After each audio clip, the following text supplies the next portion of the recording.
For me, there is something magical in creating images made only from layers of light and shadow. When all the colors are removed, nothing competes for my attention anymore. I can focus on... No, I thought I had more time. It is time, Rickard. Okay, just one more. I have this perfect... You had enough time. It's my turn now.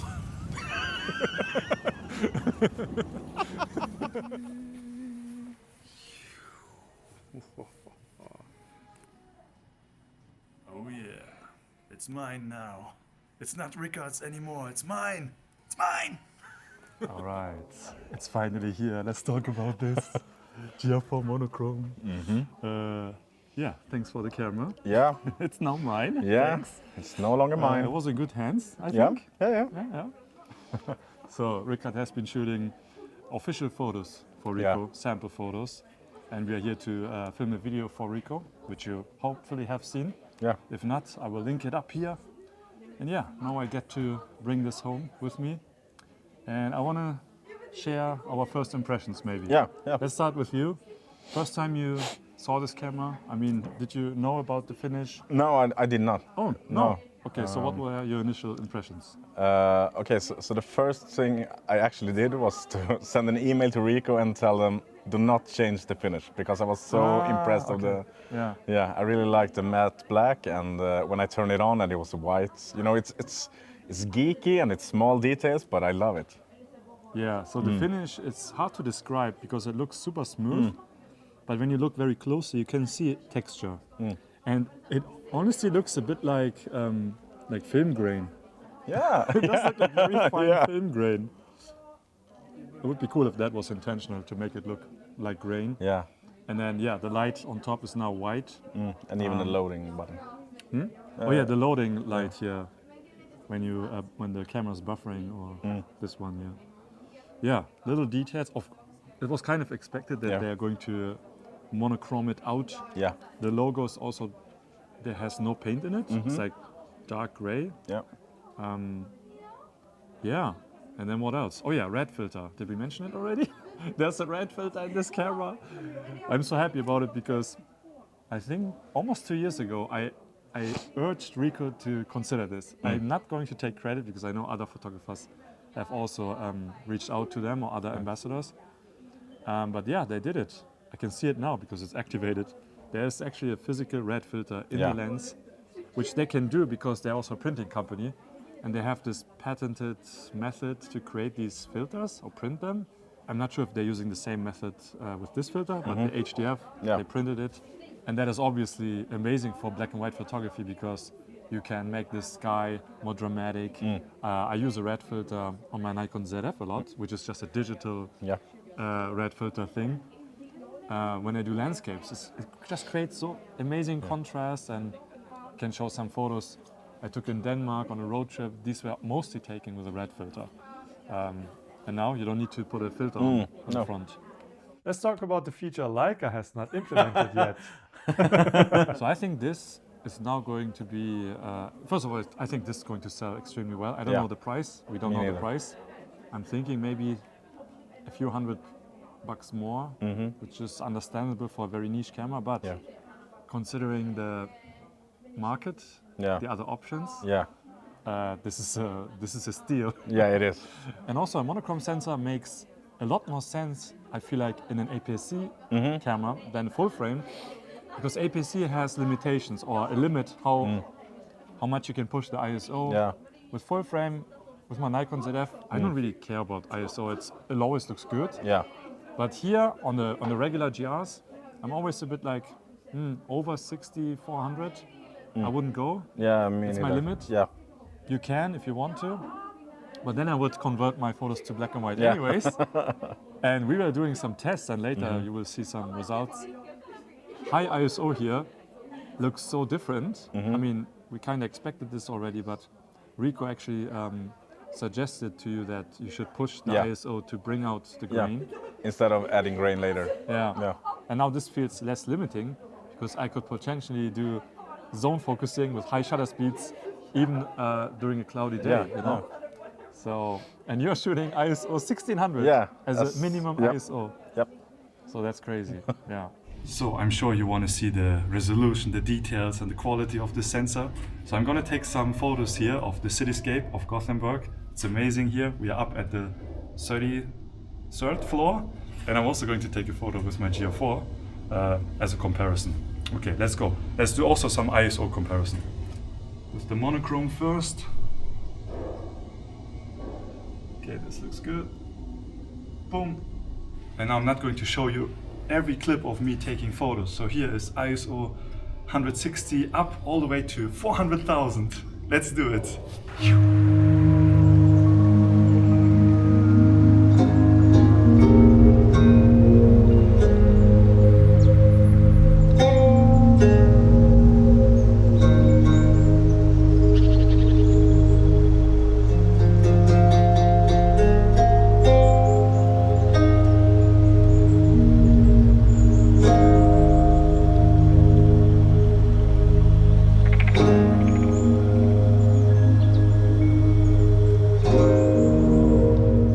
Now let's compare the regular GR4 against the GR4 Monochrome, and I will do the same shot, same aperture, same ISO, and then let's just see the amount of details we get out of this compared to the color sensor.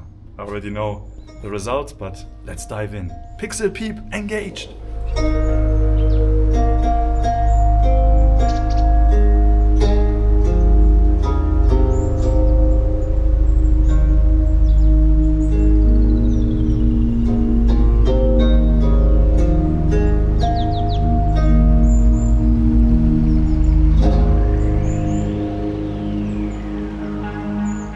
What about your first impressions shooting with it? Did you feel anything different to the regular Yeah, GR4? the first thing is when you see the photos, that they are so much more crisp.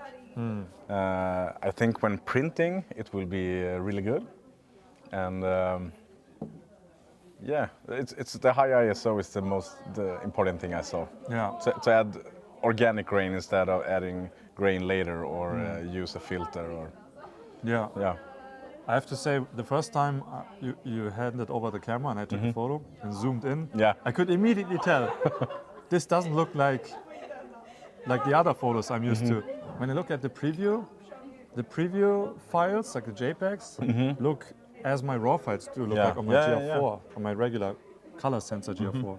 And I've never really liked the JPEGs out of my GRs because they're always a tiny bit softer than RAW Yeah. files. Same. You told me that you Yeah, I have switched. Yeah, you switched to just shooting JPEGs. So I shoot in RAW, but I edit the RAW files in camera, and then I export only the JPEGs. Are you not missing out in terms of dynamic range? Because I feel like with JPEG, editing the photos inside, you can still do a bit more with RAW files. But somehow it feels like I'm going back to my roots of film photography. That I actually make the photo in camera, not in the process afterwards. Yeah. Even though you can go to the dark room and process your image, of course, but it feels like I'm more focused now when I take the photo. I want it to be right way. Yeah, I have to try it out. I think I will still shoot JPEG plus RAW. Yeah. You should just RAW and then edit the photos in camera. Yeah, or I will probably also do that. Yeah. So that's how I use the internal storage. I shoot the RAW files on the SD card, and then I save them as a JPEG on the internal storage. The keepers. Yeah. I also have to say, first impression, the front dial It feels nice. has a different feel. Yeah. Yeah, it feels much nicer. Oh, the front dial is It's better, different. right? But is it supposed to be like this? I don't know, It feels better. This feels much better. yeah, way better. I will use this for my video. It feels almost like a DSLR dial. yeah. Like my Nikon D850, even though it has a bigger dial, but it also has more resistance, and you feel the clicks. You can even hear it. I think. Yeah. I'm going to try this camera out, take some photos when I'm back home. I haven't looked at the files on my computer yet, which I also want to do. But yeah, I'm excited because I didn't expect them to release this camera this early. Oh, Like it's perfect for my year because now I'm going black and white only anyways. but I also want GR4X monochrome now. Yeah, me too. And we talked about this, and then I think we don't need any other camera anymore. No, I'm done. Yeah. Yeah. Oh, I hate that this sounded like you have to buy the newest, the latest and greatest, you know. Of course you can take beautiful black and white photos with your color sensors. Yeah, of course. And honestly, if you don't zoom in into your photos, it will be hard to tell the difference. Yeah. Although I have to say, it's okay to show the photos, I guess. Some of your photos you took for Ricoh, they look different without zooming into them. Yeah. They have a bit of a different feel. Yeah. So maybe there is a little bit of a difference, but I mean, Salgado doesn't use a monochrome sensor. So No, you don't have to. But I only Yeah. shoot black and white, so Yeah. it makes more sense for me to have a dedicated. And to me, it's also Yeah. the limitation. Like I'm forcing myself now this year, but now it doesn't feel like I have to work hard for it, or I have to focus, not get distracted by color because I can't have color anymore. Yeah. So, all right, this was our first impression. I see you with more details soon. Bye.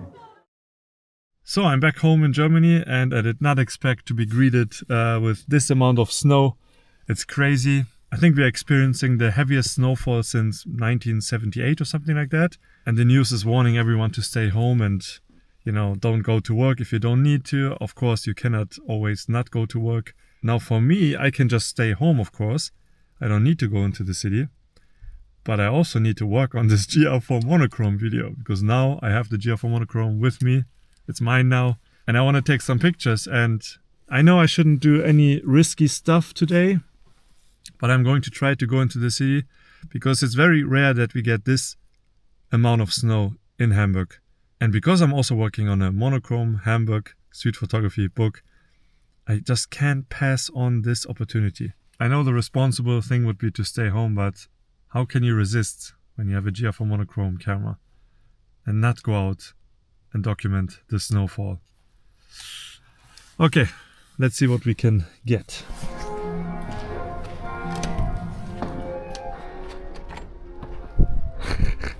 I just realized that I forgot my scarf at home. Look at this, it's crazy. It's so crazy. I've never seen Hamburg this white. Let's go. Monochrome is here, protected.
I just found my shot of the day. Look at this. I scared away most of the pigeons, but there are a bunch of pigeons who are trying to warm up. There's probably some warm air coming out. They look so good, the monochrome. There were way more pigeons, but I scared them away because I took photos. And looks really good when the pigeons are flying, so I hope I can get them all in this spot. And then maybe the pigeons flying away or coming to join.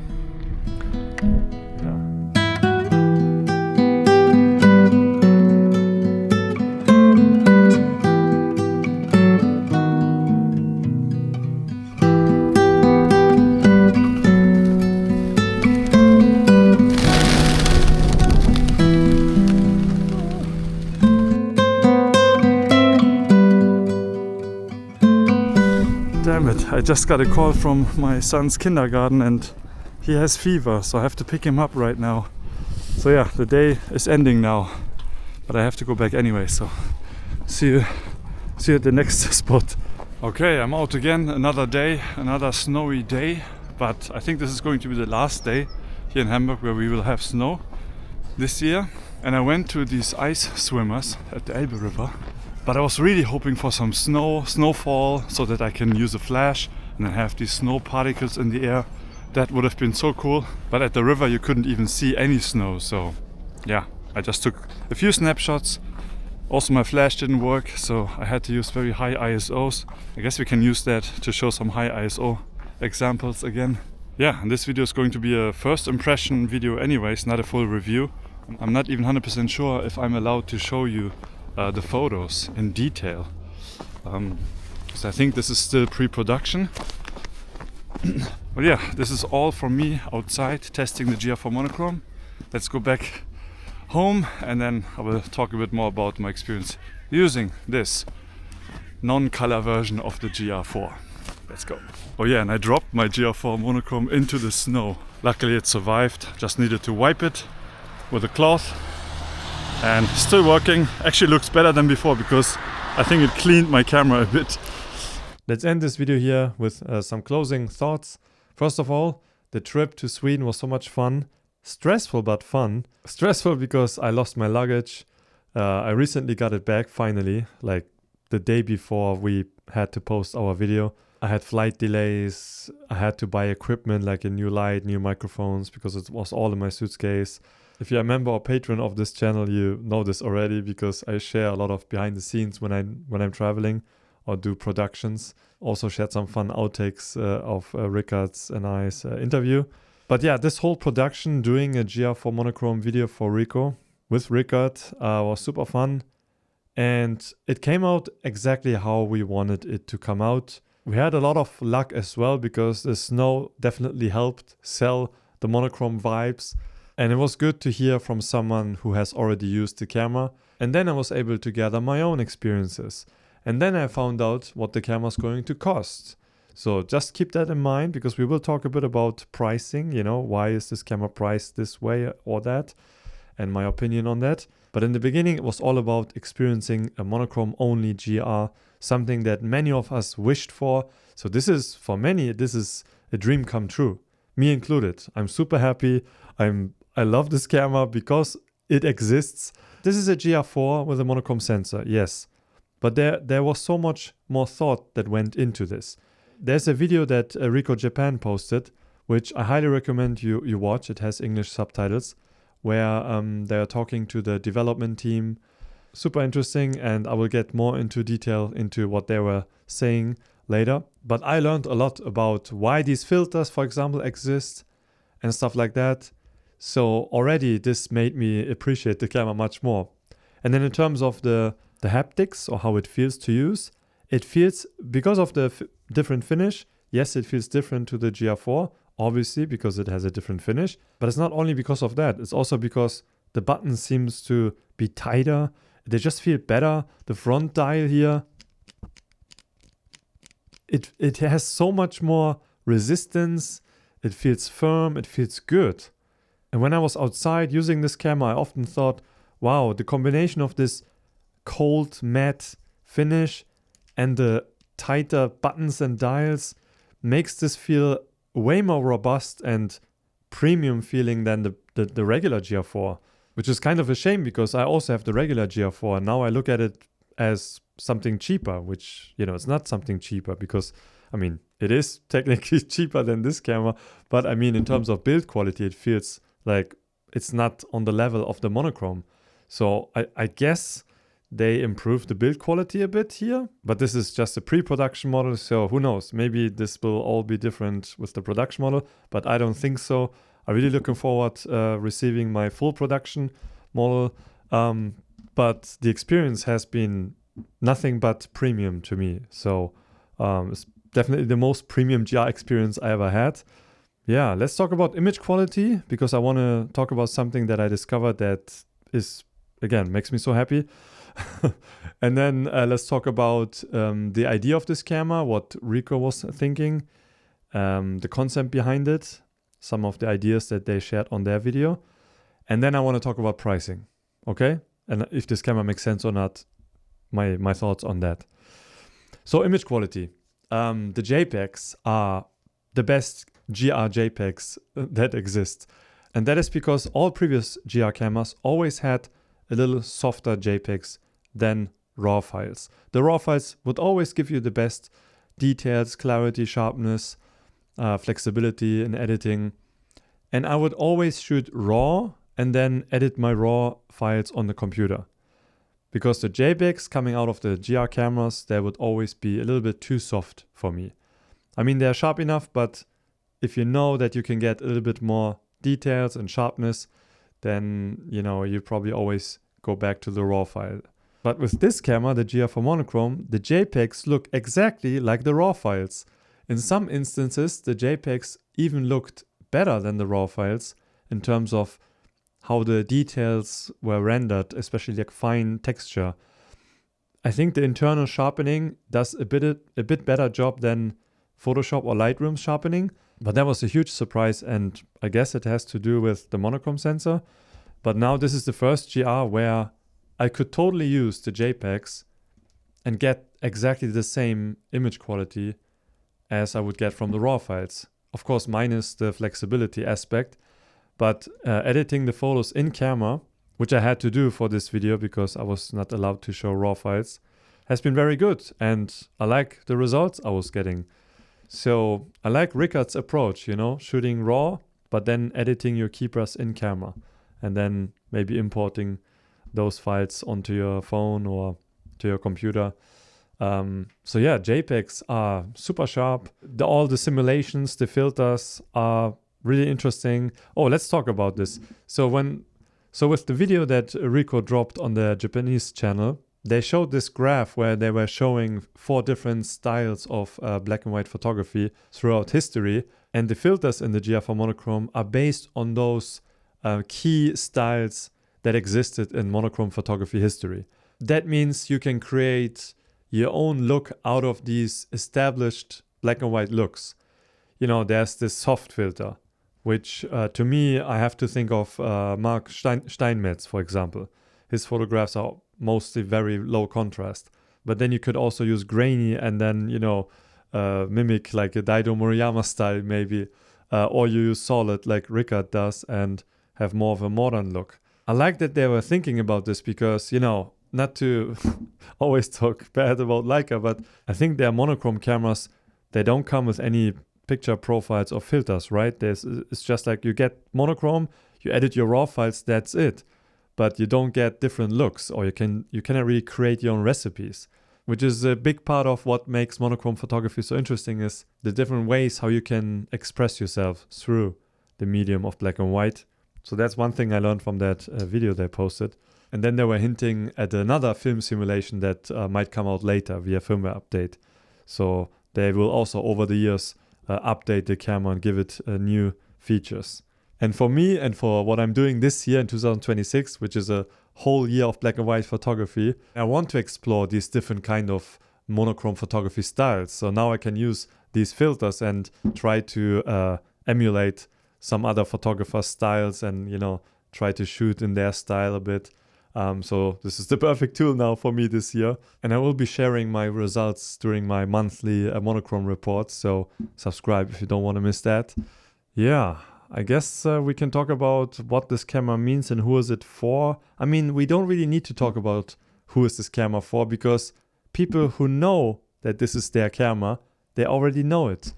If you think about this camera as a second camera, a fun camera to have on the side, this is not it.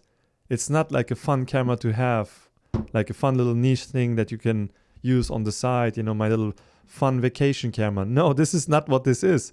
This is like your main monochrome only serious photography tool. This is for people who are like hardcore into black and white photography, who want the best monochrome files they can get out of a digital camera.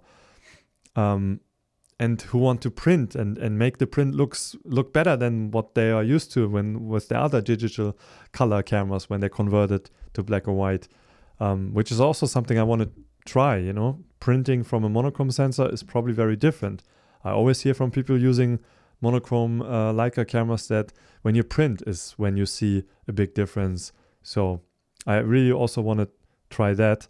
So when I was reading all the comments under the videos that were posted about this camera, it always baffles me when people are like, yo, this camera is way too expensive for what it is. And, you know, for this amount of money, I could buy a Nikon Z8, or someone wrote that. Yeah, then buy a fucking Nikon Z8. It's a totally different camera. Enjoy whatever other camera gives you better value in your mind. But for people like Rickard, or also like me at this moment, this is like the only thing that exists in this world. And it's the most perfect thing that exists in this world. It really is special because it only exists one time in this world. There's no alternative. There's no little Fuji camera that also does the same thing. There's no camera that was designed for the kind of photography I do. To me, this is also the most minimal and purest GR camera. It's because you can only take photos in monochrome. And for many people, they associate the GR with a monochrome look. I know a lot of people who only shoot with the monochrome filters on their GRs, and maybe they have been using the GR digital cameras or the film GRs. And with film, the GR cameras often are used with black and white film. So for me, this is like the purest GR experience. And if you allow me to say a few more things about monochrome photography, black and white is not boring. Black and white can be very boring, I agree. And there's also a lot of bad black and white photography, of course. As there's also a lot of bad color photography. There's also a lot of badly edited HDR-looking black and white street photographs, which I'm not a fan of. Whenever I see that, I'm like, oh, I can't really enjoy the photo anymore because it looks too processed. But black and white has always been around. Look, we are still taking photos in black and white or monochrome, even though color was later invented. But we didn't switch to color. Some people still wanted to do photography in monochrome. And monochrome photography is also the purest form of photography. You're only recording light, or the lack of light, how light bounces off from other things in front of the light. And photographing a colorful world in monochrome is not stupid, because there are some photographers out there, believe it or not, who don't want to capture reality. They don't want to capture real world. They want to capture their version of the world, an interpretation, you know, how they see it, something abstracted from the world that no one has seen, only you. And then by showing that in a photograph, you can show it to others. And to me, this is what this is. This is a tool to abstract images from the world and not make it about the world. So, okay, let's talk about the pricing of the GR IV Monochrome, which I only found out the day when the camera was launched. I had no idea before that. I had my speculations, and when I was meeting with Rickard, we were speculating about the price, and I asked him, what do you think? How much will this be? And I think he was saying like, I don't know, but I wouldn't be surprised if it would be over 2,000. It would be a lot, but it could be. And I said, yeah, I can also see that. I hope they're going to, price it below 2,000. And then in the end, they priced it here in Germany, it's 1,799, so 1,800 euro. And when I saw the price, I actually thought, oh, this is better than expected. I know for some people it's like crazy to think that, especially my American friends. Greetings to you guys. You guys cannot stop talking about the price. I mean, not to blame everything on the tariffs, but in the US, that definitely makes it a bit more expensive, because 1,800 euro is roughly 2,000 USD. So if it's 2,200 USD in America, then the extra $200 comes from the tariffs for sure. In Japan, by the way, it's 283,000 Japanese yen, which converts to, yesterday I did it, what was it? Oh yeah, 1,500 euro. So if I would go to Japan right now, I could save 300 euro. But I'm in Germany right now. Yeah, I'm not quite sure what people expected, because it's a monochrome sensor that had to be bought from somewhere. Probably lower quantity than the color sensor, so more expensive. Then less cameras will be produced compared to the GR4. So again, it's more expensive to produce. A new sensor also means has to be again adjusted to the lens. So yeah, lower quantity of cameras equals higher production cost. So, and then the uniqueness of this also makes it, to me, justifiable. The price doesn't feel like, you know, oh, let's get the most money out of our customers. I know a lot of people think like that, but to me, this actually feels like, hey, we could have easily priced this over 2,000, but we didn't, because then it would be too much of a gap between the, you know, GR4. To me, 400 euro more for a monochrome camera version of the GR4 is actually, to me, sounds very reasonable. But that's just my opinion. And if you don't want to spend this much money on a monochrome GR, then don't. You don't need to. You can just use any other camera for that matter, or even the GR, and use any black and white filter. So you won't get the ISO benefits, of course, and the more clarity and the finer texture, but that's just for us black and white nerds who really want that and, you know how to appreciate it. I'm just happy this camera exists. They easily could have said, nah, we are not going to do it. Oh, you want one? Go to Leica then. All right, thanks for watching. Hopefully this was insightful, helpful. If you have any questions regarding the GR IV Monochrome, let me know in the comment section. If you just want to complain about the price, feel free to also let me know that. And I'll see you in the next video. Ciao. Let me take this one shot or something. Yeah. Then I would just say like, you know? Okay, and then you're like sad and give me the camera, yeah. okay? Let's go. No, I thought I had more time. It is time, Rickard. Okay, just one more. I have this You had enough time. It's my turn now.